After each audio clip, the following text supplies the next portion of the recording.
Usted está viendo El Mundo en Perspectiva. El programa de hoy es sobre la Sociedad Bíblica Internacional. Y nadie mejor que aquel que fuera su presidente, el doctor Luciano Jaramillo.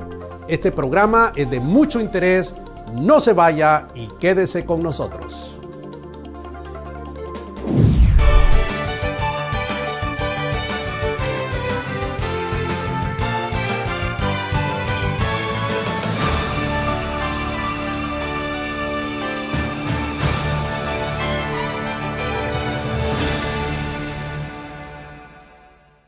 Como lo anunciamos al principio, el programa de hoy es ¿qué es la Sociedad Bíblica Internacional? ¿Y quién mejor para desarrollar este tema que don Luciano Jaramillo, quien fue su presidente? Don Luciano, es un honor para mí compartir el set con usted el día de hoy. Para mí alegría y honor estar con ustedes. Don Luciano Jaramillo, ¿qué es la Sociedad Bíblica Internacional como la gente lo conoce? ¿Podría usted darnos una definición? Claro. Es una organización cristiana sin ánimo de lucro que nació a principios del siglo antepasado. A la vida, sí. Antepasado, del 19. 1807. 1807, sí. ¿Dónde? Nació en Nueva York. En Nueva York. Y se llamó por mucho tiempo Sociedad Bíblica de Nueva York. Fue la sociedad que acogía a los emigrantes que venían sobre todo de Europa y entregaba en la isla en la isla de Ellis, correcto, Ellis, donde llegaban los inmigrantes. Entregaba Nuevos Testamentos y fue el testimonio del Ministerio de Evangelización. ¿Podemos saber quién fundó a la Sociedad Bíblica Internacional? No, personas en sí, no, si fueron un grupo de pastores y laicos cristianos evangélicos que vieron la necesidad. ¿Sabemos de qué iglesias o de diferentes iglesias? Pues eran más que todo iglesias históricas. Muy bien. Presbiterianos. 1807. Sí, luego evolucionó y fue creciendo esa sociedad bíblica. En los Estados Unidos han existido muchas sociedades bíblicas y todavía existen. La Sociedad Bíblica de Nueva York, la Sociedad Bíblica de Washington, había una en Filadelfia, y en un momento dado se unieron todas y formaron las sociedades bíblicas americana, que todavía existe. American Bible Society. Sí. Y esta la hicieron con una mentalidad ecuménica, en el sentido de que no iban a incluir católicos. Y no sí. tenían confesión de fe, pero entonces la Sociedad Bíblica de Nueva York y unas otras sociedades más evangélicas no quisieron unirse y formaron la Sociedad Bíblica Internacional. O sea, no quisieron ser ecuménicas. No. Solamente quisieron convivir en el mundo protestante, evangélico. Y tener una confesión de fe protestante, inclusive el canon bíblico. ¿Usted recuerda en qué año ocurrió eso? A finales del siglo, por ahí en los años 1870 y tantos, por ahí. Yo no estoy seguro. O sea, en otras palabras, ahí es cuando ya toma la identidad de Sociedad Bíblica Internacional. Así es. Y entonces, después, viene ya avanzado el siglo XIX, el siglo XX. El siglo XX. El siglo XX viene el Ministerio de la Traducción Bíblica y realmente quien le da nombre definitivo a la Sociedad Bíblica Internacional es la traducción de la Biblia. Porque todavía se inició esa traducción cuando era Sociedad Bíblica de Nueva York, pero cuando le pusieron el nombre de Sociedad Bíblica de Nueva Versión Internacional, tomó ese nombre. ¿En qué año se hizo esa traducción de la Nueva Versión Internacional, don Luciano? ¿Usted recuerda? Creo que fue en el año de 1970, 73 comenzó. Lo que en inglés se conoce como The New International Version, NIV, por sus siglas. Sí, y entonces se fueron de Nueva York a Colorado Springs. ¿O ya no tiene su sede principal en la ciudad de Nueva York, sino en Colorado Springs? Vendieron el edificio y se fueron a Colorado Springs. Y es una historia muy interesante porque ya les decía yo que fueron más de 100 biblistas evangélicos de habla inglesa las que hicieron en 20 años esa traducción de la Biblia. Estamos hablando de la NIV, la versión en inglés. La NIV, y prácticamente quebró a la Sociedad Bíblica Internacional o a la Sociedad Bíblica de Nueva York. Tuvieron que embargar todas sus posesiones. Perdón, ¿quién quebró a quién? La traducción, el costo de la traducción. O sea que fue tan costoso. Es que una traducción de la Biblia es costosísima. La Nueva Versión Internacional en español nos costó $2 millones. $2 millones 10 años de trabajos de 20 especialistas, viajes a todo el mundo. Es correcto. ¿Y la versión en inglés ¿Cuánto dinero más o menos costó? No, pues millones y millones. El edificio de Nueva York, que era un edificio en pleno Manhattan, tuvieron que embargarlo y luego lo perdieron hasta que llegó Sondervan. Sondervan Publishing House, de Grand Rapids, Michigan. Sondervan, de cierto modo, salvó de la catástrofe porque ellos mismos embargaron sus propias posesiones para la publicación, porque estaba la traducción de la nueva versión internacional, de New International Version, pero no se podía publicar porque no había dinero. Y Sondervan prestó el dinero, otros tantos millones, para la publicación de la NIV. Y fue tanto el éxito de esa versión y tal la aceptación en el pueblo de Dios que en 1, 2 o 3 años ya estaba dando cómo sostener la obra y extenderse. Y yo doy testimonio de eso porque yo leí la NIV de pasta a pasta en el idioma inglés y es una versión extraordinaria que dio al traste con una versión de 1611 que es conocida como la King James, con un lenguaje que ya nadie habla y utiliza en el idioma inglés. Así es, sí. Entonces, es impresionante esto, yo nunca lo había escuchado, que ellos embargaron sus propiedades para que la palabra de Dios saliera en el lenguaje común y corriente del idioma inglés. Así es. Y Sondervan se salvó y ahora es una compañía supremamente próspera. Y sí, claro. Y ha hecho una maravilla. Lo mismo pasó en español con Vida, que es una filial de Sondervan, ¿no? Nosotros dimos los derechos de producción a Sondervan Vida y ha hecho una maravilla con las diferentes presentaciones que ha hecho con la nueva versión internacional, entre ellos... ¿Quién tiene los derechos de NIV en este momento? ¿Sondervan? Principalmente Sondervan para lo que es la distribución comercial, Sondervan Vida, ¿no? Pero damos derechos para cualquier organización de iglesia que quiera publicarla, no con fines de lucro, ¿no? Usted está viendo El Mundo en Perspectiva. Estamos abordando este interesantísimo tema sobre la historia de la Sociedad Bíblica Internacional. No se vaya, quédese con nosotros.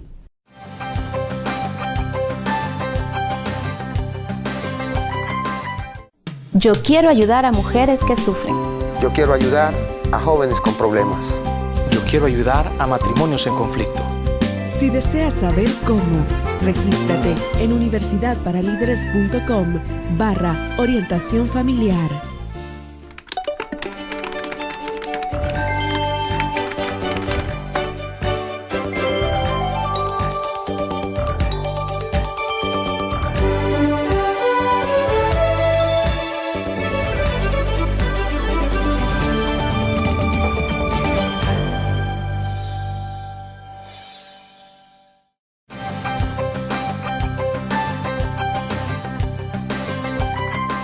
Estamos hablando de la Sociedad Bíblica Internacional y nadie mejor para hablar de este tema que don Luciano Jaramillo, quien fue su presidente. Don Luciano, entonces la pregunta anterior era, ¿quiénes forman la Sociedad Bíblica Internacional? ¿Iglesias, denominaciones, personas naturales, corporaciones sin fines de lucro? Díganos usted, por favor. Bueno, la Sociedad Bíblica Internacional está formada por diferentes sociedades, podríamos decir locales. En Latinoamérica hasta los años 90 no existía la Sociedad Bíblica Internacional en Latinoamérica porque no había una Biblia en español. Pero la nueva versión internacional produjo y cuando nos unimos a Living Bible, también recibimos ese texto de la paráfrasis. Recibimos también todas las oficinas de la Living Bible en Latinoamérica.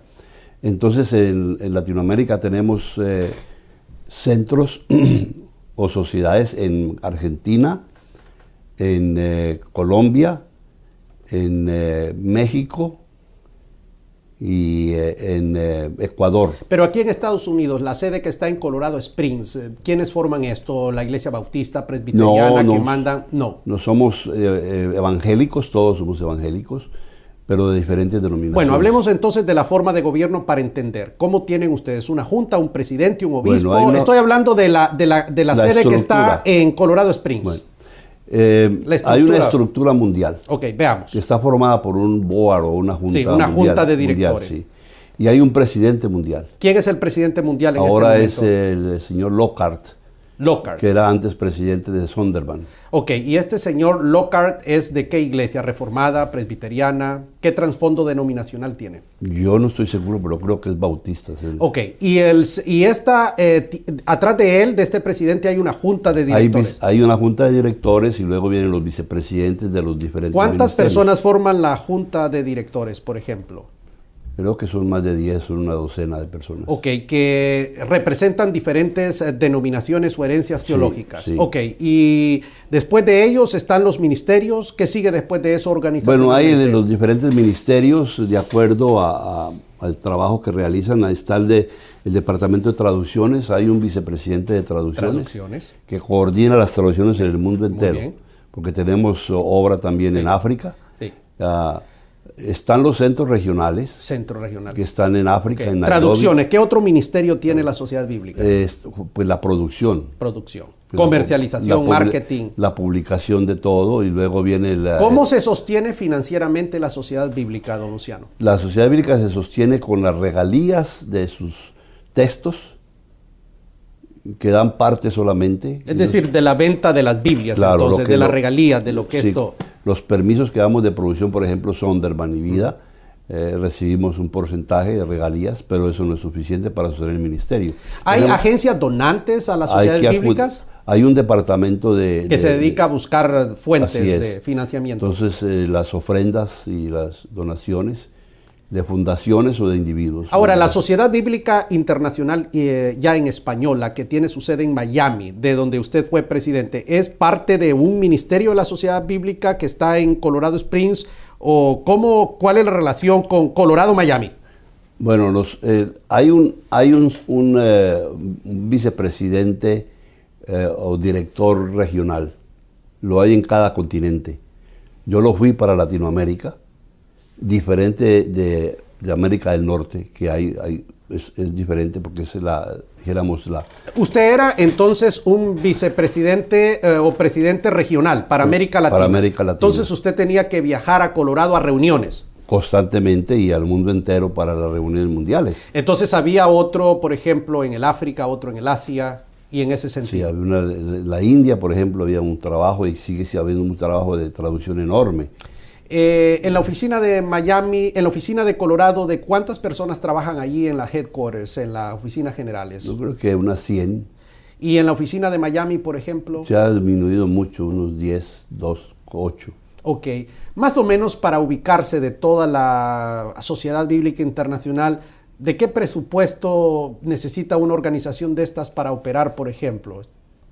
Más de 10 millones. Más de millones al año para poder operar. Así es. Es un ministerio entonces que requiere la ayuda y donaciones del pueblo cristiano para que la palabra de Dios... Nadie se puede imaginar lo que cuesta, por ejemplo, traducir y publicar y distribuir y promover una versión de la Biblia. Ahora, en la versión en español, ¿quién tuvo la iniciativa que dijo, hey, necesitamos una versión hecha por latinoamericanos, para latinoamericanos en el lenguaje? Bueno, ahí no podíamos hablar de una persona. La idea en general fue de la necesidad que vieron del pueblo evangélico y cristiano que crecía y crecía en los Estados Unidos. Y cuando ya se hizo la traducción de la Biblia, la NIV, al inglés, dijeron, necesitamos, muchos misioneros y pastores decían, necesitamos esta Biblia, así como dijiste tú que te la leíste toda en inglés. Sí, me la leí de pasta a pasta. Bueno, esa experiencia llevó a muchos a decir, ¿por qué no tenemos esta Biblia en español? Cierto. Ahora, una traducción de la Biblia para que sea aceptable tiene que ser directamente de los originales. Es correcto. Don Luciano. Y eso complica la vida porque para eso necesitas expertos. Sí, se necesita. Y ya entonces eso complica los costos también. Ok. Vamos a ir a Tegucigalpa, Honduras, con la doctora Iris Barrientos, quien nos va a dar una exposición brevemente, su opinión de lo que es una sociedad bíblica. Doctora Barrientos, le escuchamos en El Mundo en Perspectiva. Bueno, la Sociedad Bíblica es una organización que conjuga los diferentes pensamientos de los teólogos, es decir, invita a los diferentes teólogos biblistas, traductores, personas que conocen que son expertos en los idiomas originales de la Biblia, traducir la palabra de Dios y ponerla en un lenguaje más aceptable, que tenga mejor acceso a las personas a ese lenguaje, y con el fin de que la palabra de Dios sea más contextual en el lugar donde se lee.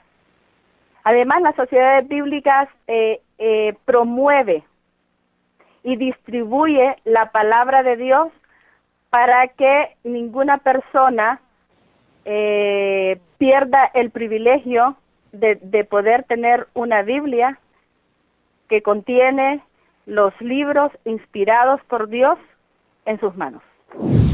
Muchísimas gracias, doctora Barrientos. Sí, básicamente esa es la función de las sociedades bíblicas. Hay que hacer una distinción importante aquí. Veamos. La Sociedad Bíblica Unida y la Sociedad Bíblica Internacional. Correcto. Son dos organizaciones. ¿Y usted trabajó en las dos? Yo trabajé en las dos. A ver, entonces usted tiene autoridad para decirnos la diferencia. Le escuchamos. Bueno, las Sociedades Bíblicas Unidas está formada de la misma manera que la Sociedad Bíblica Internacional por más de 100 diferentes sociedades bíblicas nacionales que son autónomas. Por ejemplo, la de Honduras es la Sociedad Bíblica de Honduras. Y está unida a las Sociedades Bíblicas Unidas. La sociedad, lo mismo en México, lo mismo en Costa Rica, en San Salvador. La Sociedad Bíblica Internacional es una organización mundial muy vertical, en donde las sociedades locales no son autónomas, todas formamos una sola familia. Dependen de Colorado. Dependemos o de Miami. Dijéramos, donde quiera que sea el presidente mundial, luego viene el regional y luego el nacional.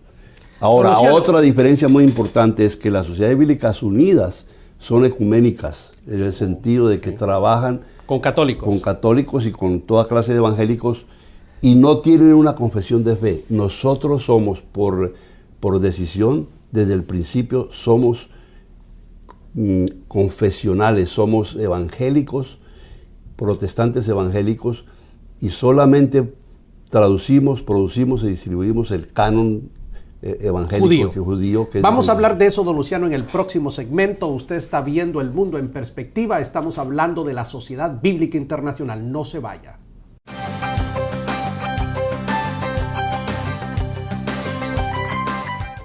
Yo quiero enseñar la Biblia a los niños.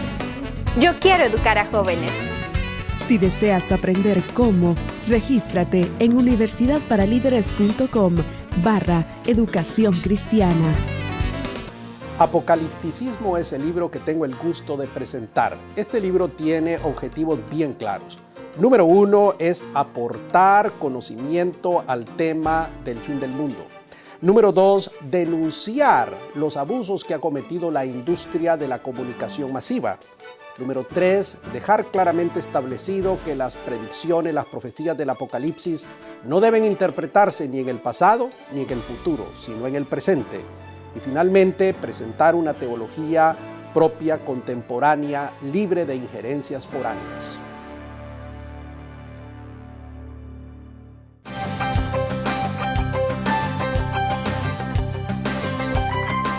Este es El Mundo en Perspectiva. Estamos hablando de la Sociedad Bíblica Internacional y aquí tenemos a don Luciano Jaramillo, quien fue su presidente. Don Luciano, usted nos estaba hablando de la diferencia entre la Sociedad Bíblica Unida y la Sociedad Bíblica Internacional, y ya nos dijo que una es ecuménica, la Bíblica Unida, y la Internacional no lo es. No. Por ejemplo, y usted trabajó en ambas, entonces yo recuerdo allá por los años 70, y usted corríjame por favor la fecha, u 80, la Iglesia Católica y las Sociedades Bíblicas Unidas sacaron una versión de la Biblia con los libros deuterocanónicos. Dios habla hoy. Dios habla hoy, correcto, que es una versión que yo leo mucho. Me gusta esta traducción, tengo que ser honesto con usted. Háblenos acerca de eso un poquito. Bueno, yo llegué a la Sociedad Bíblica Unida precisamente en el momento en que esa Biblia, Dios habla hoy, que yo también concuerdo contigo, es excelente en el sentido de que su lenguaje es todavía más asequible al pueblo. Me encanta. En esos años me tocó promoverla, sí, la edición católica y la evangélica, y siendo yo ex sacerdote, y teniendo todavía muchos amigos entre los obispos, inclusive muchos de esos obispos eran mis compañeros de seminario y nos tuteábamos, como se dice. Asistía a las reuniones de las conferencias episcopales de Latinoamérica y tuvimos un trabajo dijéramos, de colaboración, y esa Biblia, Dios habla hoy, se difundió por millones. Hoy en día ya no, porque la Iglesia Católica, después de un tiempo, ha pensado que es mejor ellos hacer sus propias traducciones, y es lo que han hecho. ¿La Iglesia Católica es parte de la Sociedad Bíblica Unida el día de hoy? No, realmente no. Por lo menos a nivel regional no creo. Hay un departamento interconfesional que yo ayudé a crear para trabajar con la Iglesia Católica, y había un empleado de la Sociedad Bíblica que era un sacerdote. Primero fue un ex sacerdote como yo, y luego a un sacerdote o un hermano argentino era el encargado de ese departamento interconfesional. Pero ese trabajo ha ido poco a poco disminuyendo, porque la Iglesia Católica ha abierto los ojos y se ha dado cuenta de la importancia que es el ministerio bíblico, tanto de la traducción como de la producción de Biblias. Y tienen excelentes versiones de la Biblia, que yo aconsejo. La Biblia de Jerusalén debe tenerla toda persona que quiere ilustrarse. Es una Biblia excelente, la Biblia de Jerusalén. Don Luciano, muy interesante todo este tipo de cosas. Suponiendo que haya una persona en este momento en Nicaragua, Costa Rica, qué sé yo, Honduras, que diga, a mí me gustaría representar a la Sociedad Bíblica Internacional, etcétera. ¿Sabe por qué? Esta pregunta se la hago porque hay gente que me ha preguntado a mí, yo quiero distribuir la nueva versión internacional, ¿qué debe hacer esa persona? Bueno, los representantes, dijéramos, comerciales y distribuidores de nuestros productos, y que tiene la licencia de producir las Biblias, es Vida.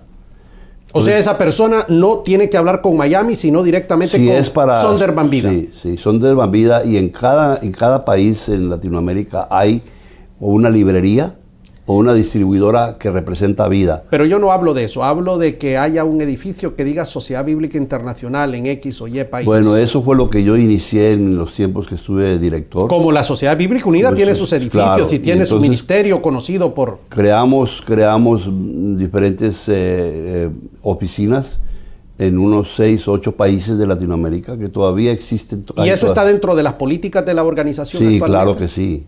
Y se puede ¿Con quién se tiene que hablar eso, por ejemplo? Tienen que hablar con el presidente regional, que es el señor Esteban Fernández. Muy bien. Que vive en Miami, pero pueden dirigirse a la Sociedad Bíblica. ¿En qué países tienen oficinas regionales ustedes? Tenemos en México, tenemos en Colombia, tenemos en Argentina. ¿Y en Centroamérica? ¿En qué país de Centroamérica? Fíjate que no hay en Centroamérica. Ah, ok. Por ejemplo, alguien en Tegucigalpa o Ciudad Guatemala quiere tener una oficina regional. ¿Cuál es el papel que desempeña una oficina regional de la nueva versión internacional? Bueno, primero que todo apoya el Ministerio de la Sociedad Bíblica Internacional a través de la distribución de sus escrituras. Hay más de 80 productos. ¿Qué otros productos, además de la Biblia, hay? Pues está para mí la mejor Biblia de estudio que tenemos aún en español hoy en día, y en inglés, por supuesto, es la nueva versión internacional de estudio que produjo Vida, ¿no? Pero que yo fui el coordinador del... ¿Quiénes son los comentaristas de esa Biblia, por ejemplo? Mismos que hicimos la traducción. Excelente. ¿Qué otro producto tiene? Pues hay Biblias para la mujer, hay Biblias para los jóvenes, hay mucha Biblia para los niños. Tenemos Nuevos Testamentos para toda clase de personas. ¿Hay requerimientos económicos para que una persona monte una oficina regional de la Sociedad Bíblica Internacional en un país? No, es sencillamente hablar con los directivos y proponerle hacerlo y invertir algo y que pida el respaldo de la sociedad bíblica y lleguen a un acuerdo y firmen un contrato. ¿Qué fue lo que usted hizo en la época de su presidencia, estableciendo en México, en Colombia? Se nombra un director que sí va a depender directamente del director regional, ¿no? Porque es muy vertical la organización de la sociedad bíblica. O sea que en el país donde está una oficina regional no hay una junta, por ejemplo, como la sociedad bíblica tiene una junta, claro, Bíblica Unida. No, sí hay una junta. Junta local. Sí, esa es parte de...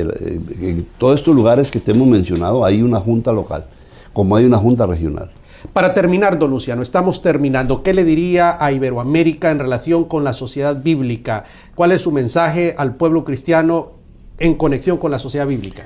Bueno, mi mensaje es que no solamente la Sociedad Bíblica Internacional, mi llamamiento es al pueblo cristiano evangélico y a toda la gente que cree que este libro, como hablábamos esta mañana, es la palabra de Dios y es necesaria hoy en día más que nunca para un mundo necesitado de escuchar a Dios, es que apoyen de verdad, de corazón y efectivamente las organizaciones que se dedican a la traducción, producción y difusión de las Sagradas Escrituras. Entre ellas, por supuesto, a la Sociedad Bíblica Internacional y a otras organizaciones que también lo hacen, ¿no? Especialmente el Ministerio de Traducción Bíblica es un ministerio casi desconocido. Sí. Y es supremamente importante porque ahí es donde nace todo. Ahí es donde nace. Muchísimas gracias, don Luciano. Ha sido un gusto tenerlo en el programa de hoy. Usted ha visto el mundo en perspectiva. Hemos hablado de la Sociedad Bíblica Internacional, encargada de traducir lo que nosotros conocemos como la nueva versión internacional en el lenguaje que nosotros podemos entender. El ministerio de una sociedad bíblica es fundamental. Hay que apoyarlo con nuestras oraciones, pero también hay que apoyarlo económicamente. No se le olvide esto. Gracias por estar en el programa de hoy.